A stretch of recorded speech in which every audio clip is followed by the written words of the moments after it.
बोलिए बोलिए बोलिए। जो श्री वी गुप्ता गुड़गांव से जानना चाहते हैं, तिलक के विषय में पूर्ण जानकारी कराइएगा। तिलक के विषय में पूर्ण जानकारी कराइएगा। तिलक के संबंध में किस तरह की पूर्ण जानकारी करना चाहेंगे अब ये तो मैं कैसे कहूँ, पर हमारे शास्त्रों के द्वारा, धर्म ग्रंथों के द्वारा चंदनस्य महत् पुण्यम पवित्रम पापनाशनम आपदा हरते नित्यम लक्ष्मी तिष्ठति सर्वदा। पूर्ण महत्व है इसका कि चंदनस्य महत् पुण्यम, चंदन लगाने का पुण्य ही नहीं महत्व पुण्य है, अधिकाधिक पुण्य है। पवित्रम, ये बहुत पवित्र है। पाप नाशनम, पापों का नाश करता है। पवित्रम पाप नाशनम आपदा हरते नित्यम, आपदाओं का नित्य प्रतिहरण करता है। और लक्ष्मी तिष्ठति सर्वदा, सदा लक्ष्मी तिष्ठित रहती है, अर्थात लक्ष्मी का वास होता है। चंदन का महत्व है।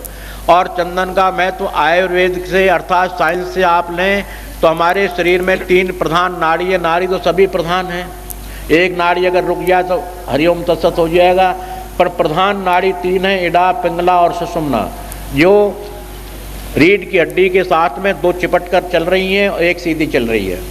ये 3 प्रधान नाड़ियां हैं जिससे भूत भविष्य वर्तमान का ज्ञान होता है। मनुष्य के जो है अनेक प्रकार की दिव्य का ज्योतियों का आदि का ज्ञान होता है। ये इड़ा पिंगला सुषुम्ना है।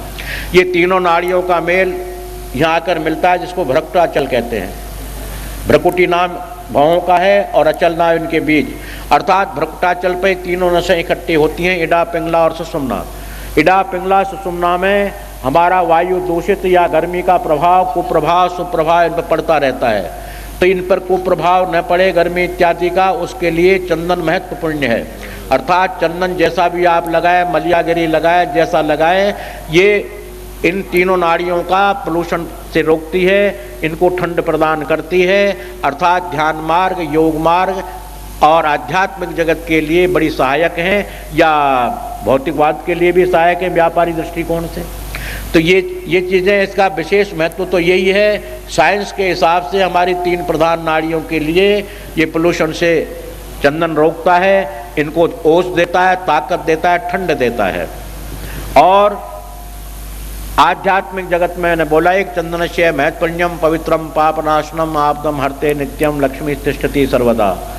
आप दोनों ही तरह मान लें। अगर आप आध्यात्मिक जगत से मानते हैं तो ऐसा है, अगर आपने कार्तिक मातम पढ़ा हो तो एक भील जंगल के अंदर में अपनी शिकार करने के लिए गया, और शिकार करते करते वो थक करके सो गया वृक्ष के नीचे। वहाँ किसी सर्प ने दंश कर लिया, उसको सर्प ने काट लिया, मर गया। अब मरने के बाद में ऊपर एक गिद्ध बैठा हुआ था। गिद्ध ने अपना जो है स्टूल डाला, ये खेर डाला, और उसके मस्तक पर पड़ गया। तो उसके स्टूल में एक ऐसी वह है कि सूखने के बाद वाइट हो जाता है, वो यहाँ आकर के फट गया, और फट करके जैसे हमारे लग रहे ऐसा लग गया। यमराज के दूत आ गए इतने ही टाइम में। यमराज के दूत और महाराज जी भगवान श्री नारायण के पार्षद आ गए, दोनों में युद्ध हो गया। वो कहते हैं कि हमारे श्री भगवान श्री वैष्णव है, ये इसके तिलक लगे हुए हैं, मस्तक शून्य नहीं है, इसलिए हम इसको ले जाएंगे। वो कहता है ये महान पापी व्याध है, गिरद है, हत्यारा है, इसने हत्या तिलक नहीं लगाए, ये तो ऊपर से जानवर ने बीट किया, छेड़ किया, उससे हो गया।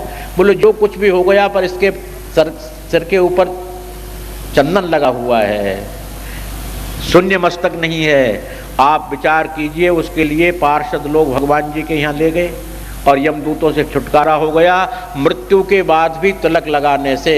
और ऐसी हमारी देश प्रथा है कि मरने के बाद में तिलक तो लगाते हैं, इसीलिए कि यमराज के कहीं बंधन में आ गया, ये यमराज से छूट गया है। इसलिए आध्यात्मिक जगत में तो इसका बहुत बहुत पुण्य है। और साइंस की दृष्टि से, आयुर्वेद की दृष्टि से भी इसके बहुत लाभ हैं। आगे लगाना न लगाना आपकी मर्जी है। आपने प्रश्न किया, मैंने बता दिया, आगे मन आपका है। श्री मदन लाल भंडारी जी।